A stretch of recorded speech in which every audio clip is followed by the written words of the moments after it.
All right, I'm here with my boy Pt.4, man. Let him know how much time you did, what you went in for, what you got going on. My name is Whitney Joseph, but everybody call me Pt.4. I was incarcerated in the federal 2007 for possessing intent to sell crack cocaine. I was sentenced to 151 months. Not, they don't, in the feds, they don't talk about years, they say months, so you gotta calculate and go down. So I was sentenced to 12 years and 7 months. And during this time right now, you know, I got a book. I'm an author. I also have a ghostwriter. This is the 3rd book. I'm working on the 4th book. And going on the 4th book, I am gonna have Mr. Lucky on the 4th book, because you know he's very intelligent. But at due time, I was incarcerated. I caught a case, you know, helping one of my friends out. I got caught up in a conspiracy. Got charged for 8.4B1C, 0 to 20, detectable amount. You know, I couldn't get no laws. When the laws changed, the 750 Amendment, the 706, when the crack law came, I couldn't get it. I got enhanced. You know, when you go to the federal system, they got enhanced things. So they used my last 2 priors from the state. I did one hour on one charge. I did 70 days and another charge. Them 2 charges made 9 years and a half, went on top of my 3 years. So when you say you got caught up for helping somebody, what you mean you got caught up or caught your charges for helping somebody? Well, I had a homeboy. He had a situation dealing with a lawsuit. We doing our thing on the phone. So I told him, since you got this lawsuit thing, everybody that called your phone, just tell them to call me and we just gonna bust down everything. So hypothetically, if somebody called and said, let me get an ounce. He put a half an ounce, I put a half an ounce. And that's what happened. I got caught up in a conspiracy and possession with intent to sell. Back then, in the early 90s, you had ghost dope. Eric Holder changed the law and said you gotta have a possession with intent to sell. So ghost dope meaning they don't really got no dope. They ain't catch you with no dope. No, they ain't caught me with no dope. But I literally sold the informant. They had me on videotape, but they couldn't describe that was me. Until later on, they stopped me and found a marked money. I could have went to trial, but once they said you got witnesses coming on the stand, like, nah, I ain't going to trial, I'm copping out. So you had people that was going to testify against you to get their time cut. Yeah. Now you got to look at it, man, when it comes to the system with dealing with your priors. A lot of people don't understand when you go to the state, they use your priors. You got 851, that's a double enhancement. You got the full B1, you got an ACCA. It just got a lot of things that, you know, with dealing with prison, it's a mind thing. Anybody can do time. We doing time out here. They take the individual person to do time. So what's some of the places you did your time at? I did my time in Coleman Low and I did my time in Yazoo Low. Dealing while I did my time in Coleman Low, a lot of people like, damn, you can't. It's all right. Ain't nothing. Shit, this is life. Mistakes happen. Go ahead. But, you know, I did my time in Coleman Low and Yazoo, because at the end of the day, my priors and my points, I came in the system with 12 points. I came in the system when I was 25, that's 4 points. I ain't had no GED, that's 2 points. I had moderate, that was 3. So for the people that don't know, what the points do? The points is either, you got to look at it 2 ways. You got points that'll raise your custody level. Then you got points to give you enhancement. So when you look at the chart with a guideline, you could be a criminal history 1, and they'll take you way over here. And dealing with your priors, like if you did more than 90 days in jail, you get 2 points. You did more than a year and a day, you get 3 points. If you got willful adjudication, you get 1 point. So meaning that your points was low, instead of starting off in the high or medium, you started off in the low? At a low. And what that first place was, Coleman Low? Yeah, Coleman. You know, it had a little politics going on, but it wasn't nothing that you could walk on the compound and like, oh, let me see your paperwork. You had certain people was doing it, but when I was at Yazoo, they was doing it. So really, like at Coleman Low, that's a protective custody like pound, like. You could say that because it had a lot of chomos. Yeah. They turned to like a chomo. It was like kind so the people don't know what a chomo is. Shit, chomo is a child molester. You won't know a chomo because when you in the child hall, they ain't gonna sit next to you. So before you went to prison, did you knew what a chomo was, or you ever heard of a chomo? Nah, I learned that terminology when I was in prison. So at Coleman Low, they protecting them. Yeah. What about Yazoo? What they doing? Nah, Yazoo, they don't too much have them like that. Oh, okay. Yazoo is mainly more gang, because you got a lot of people from New Orleans, You got a bunch of Mexicans. You got the Serrano, Tango Blast, Mexican Mafia, and you got certain, like I was saying earlier, you got certain people, when they walk that pound, when they go in, like, as soon as they hit the compound, Mexicans tell you lift up the shirt. They see the top of the too, they tell you to leave. So Yazoo is a disciplinary spot. Yeah. So that's just like a medium. Yeah, like a medium. So it's going down over there. Oh, it's going down. They stabbing. They running people up top. Let me see your paperwork. If you ain't straight, they ain't fucking with you. So for the people that don't know, when they say "let me see your paperwork," what that mean? Man, let me see your paperwork. It's like, man, when the police stop you and say, "Let me see your license and registration." That's what they talking about. If they don't see, they see a Rule 35 5K1, you ain't no good. You gotta get off the compound, or they ain't fucking with you. So Rule 35 mean, for the people who don't know, 5K1 is when you. 5K1 is when you debrief before you get sentenced. When you tell actually what's going on with the case. A Rule 35 is after you get sentenced. That's a third party. For example, I could be incarcerated and I have my baby mama setting people up. That's a Rule 35. But you can also be a Rule 35 yourself after yeah, this. also Okay. too. You gotta let them know who already know that. That's the only two things. You can get your sentence reduction, and also you got 5K2 that's dealing with the mental.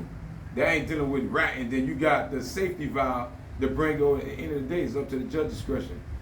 Like, hey, they could give you a downward variance, but you gotta look at the stipulation behind it. So your time, how much time you did at Coleman Low? From Coleman, I started from Coleman from 08 to 14. Then from 14 to 17, I went to Yazoo. So you did 6 years at Coleman? Yeah, and I did 3 and some change in Yazoo. Why they move you from Coleman? Why you switch prisons? Oh man, you know me, I was a player, man. I was writing the staff. I was giving one staff 4 release to give her another letter, and I ain't no got shit. So they call that what they call that I had a breach. What they call that what kind of trump I had? It wasn't no shot. I was under investigation. But under I was under investigation. investigation, but it was just like With staff. a voluntary transfer. Because all 5 women, they ain't had no problem with me writing a letter with just one Pacific woman. But they helped you out. Yeah, it helped me out. I went to Yazoo, but you know, at the end of the day, like some people be like, oh, I wish I ain't never went to prison. Fuck prison, but at the end of the day, I learned from prison. You can learn from the bad. You can take the bad and turn it to a good. I was in prison, I learned how to make handmade purses. Straight off with my hand. No sewing machine. I learned the forex market. So when you was making handmade bags, you were sending them back to the I was crib? sending them to my mom, my kids. Selling them? Selling them. I sent them to my homeboys, baby mama. I was just sending them out. Sometimes everything ain't for sale. How long it took you to learn, pick up that trade in there? Oh man, it ain't took me no more than 3 days. I learned quick. Whatever you put your time into it, you gonna learn it. Just like what I'm wearing on my feet. Nike, just do it. And did that help you with the book thing? How you got started with that? Well, the book thing, you know, I really wanted to be like my little brother. My little brother got 2 life sentences and 40 years in the state. He got how much? 2 life sentences and 40 years. He been gone 20 years. So with him, he wrote a book. This is the book he wrote right here. I'm the author. This book been written 19 years ago.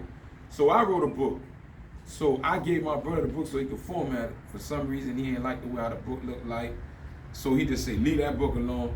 I'm gonna be your ghostwriter. So he wrote the first book, The Diss. He wrote the second book, Vivid Pleasure. And this is the third book. This book been written by like 2003. Now the 4th book, I'm doing the 4th book on my own with 3 other authors. So for the people, what he got 2 life sentences for? My brother got 2 first-degree murder and 1 attempted murder. So did you learn anything by, your brother's situation that helped you right now? Well, to be honest with you, I can't sit here and say I learned, because when he went in 2002, I was still doing what I'm doing. That should have been a wake-up call, because that could have happened to me. So, God set me down when I went to the feds. And I ain't gonna lie, I'm one of them dudes. When you in prison, you hear a person say, I'd rather be free, selling water on the side. I came home, got me a job. I'm a 9-to-5 person.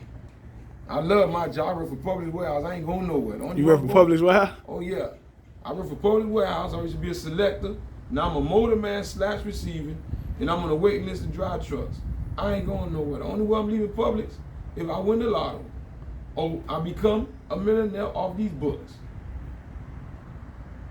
Let the people see the book again? You can follow me on Pushan Free My Brother. That's your IG or that's your? That's my IG. Pouchon, Pouchon _ free _ brother. Do you got a Facebook, anything like that? I have a Facebook. My Facebook name Pouchon Joseph also. You promoting your books and stuff on Oh, Facebook? I promote everywhere. Facebook, Snapchat, Instagram. I even walk with flyers. I even promote myself when I'm on the streets. So you right now, while you riding around, you got books what you selling? Yeah, I'm selling books. How much you know everything ain't for sale. I'm just giving you this. Got you my for main sure. Man, this is yours for free. Okay. Everything ain't for sale. So how much do the books go for the people who ain't gonna be a player like me and get to have it for free? This book right here is $20 on hand, on site. But if you go to Amazon, you're gonna spend almost $30. So can they get this book directly from you without you shipping it to them, without them going to Amazon or any of that? Yeah, they can get it straight from me.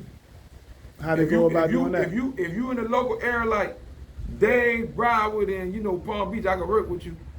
I can bring it to you. But if you want me to ship it, I don't got no problem with that also too. I'll ship it. So while you was in prison, how did you cope with, being away from your kids, doing your time, making money, or being able to just help your family in general, or what you was going through? How did that affect your prison time while you was in? It affected me a lot. Not seeing my kids, not seeing my parents. My parents, it was too far for them to drive. My kids came to see me at FDC Miami.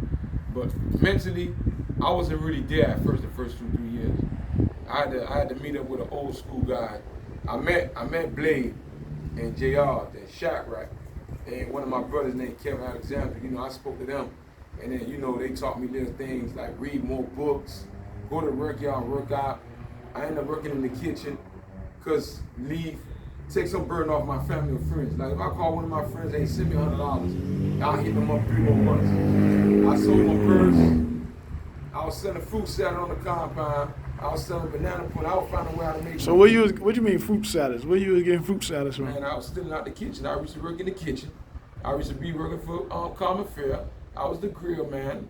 I was behind the line. I was the dishwasher. So a fruit salad, what that is, you get all the different fruits? You get bananas, you get the apple, you get the grapefruit, you buy the ingredients in commissary, the guava, the cherry Kool-Aid, the tang, the California gold mix.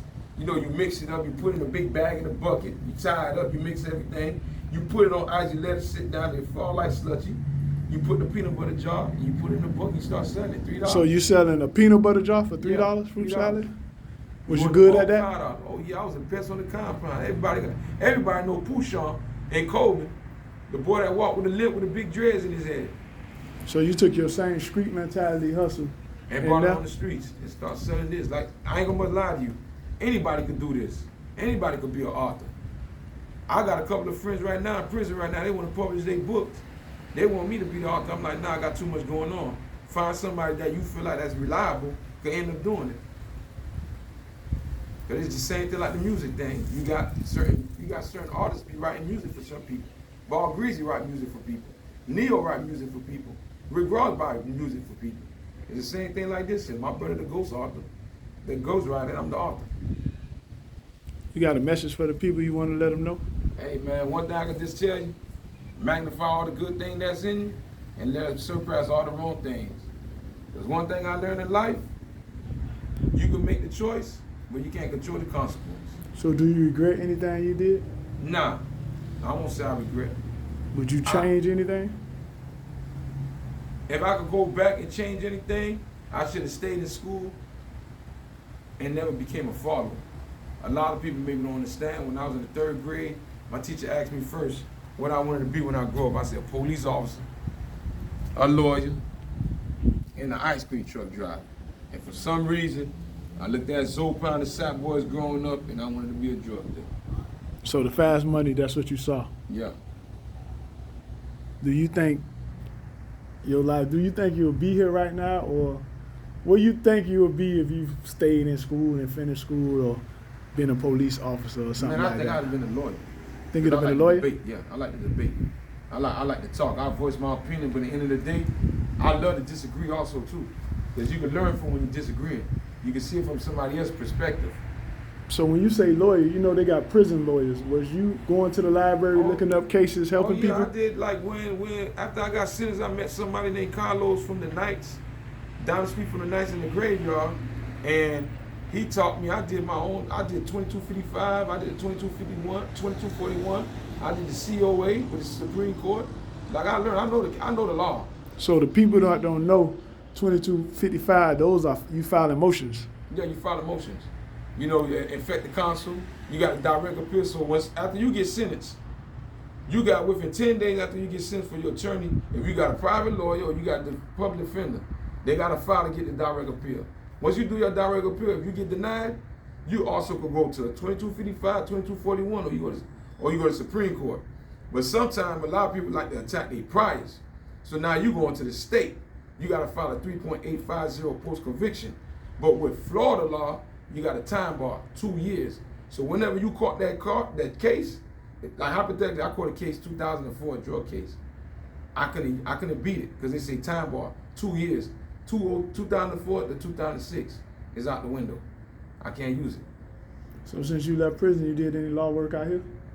When I got out, I helped a couple of friends file a 2255 and a what do you call that again? The 358.2C, the sentence reduction when you filing for the crack law. But I tell them, a lot of them, like, you're gonna get denied. Because at the end of the day, when they do all the new crack law thing, they don't look at the indictment, they look at your PSI.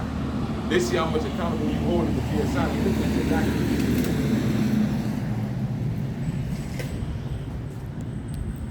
So man, that's our time for today. Go ahead one more time, let the people know what your name is and where they find you at. My name is Whitney Joseph. Everybody call me Pushan. You can find me on Instagram, Pushan_free_brother, or you can also find me on Facebook, Pushan Joseph.